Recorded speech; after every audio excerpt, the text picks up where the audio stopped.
And before you mentioned other types of new avenues that are now being, how can I say, not discovered, explored. Explored, that being, for example, having accelerators or incubators within universities themselves. Now that shift also, do you think that shift came because of interest from the universities to go that route, or because of the grants? You mentioned them being a very strong lever from the government, the grants demanding from academia or grant applications to have more collaboration with industry. It's both. It's both. So one, in answer to the first question, not every university thinks this way.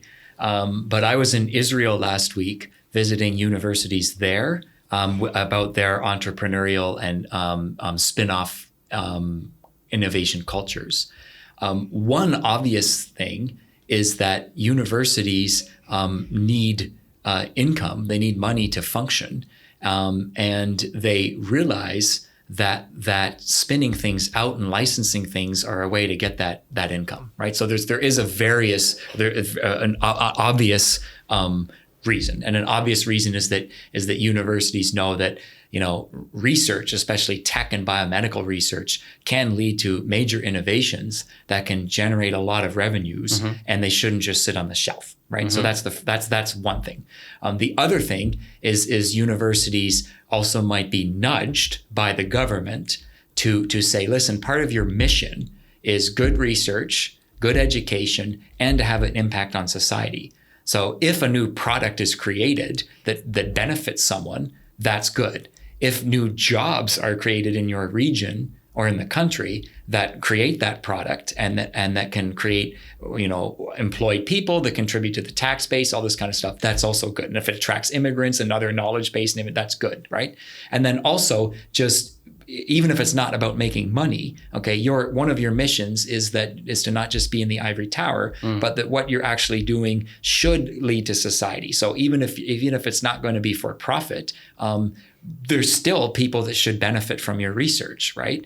And so we need not just incubators and accelerators to generate money, but you need this kind of culture of being able to get research out into something that is useful in society, right?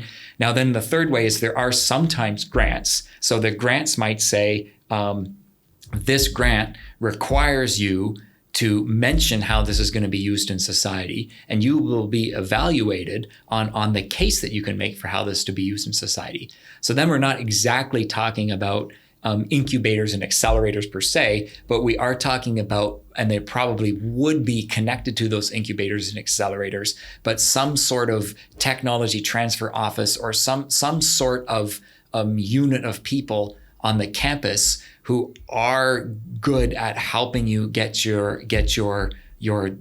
research into something that society can use, right?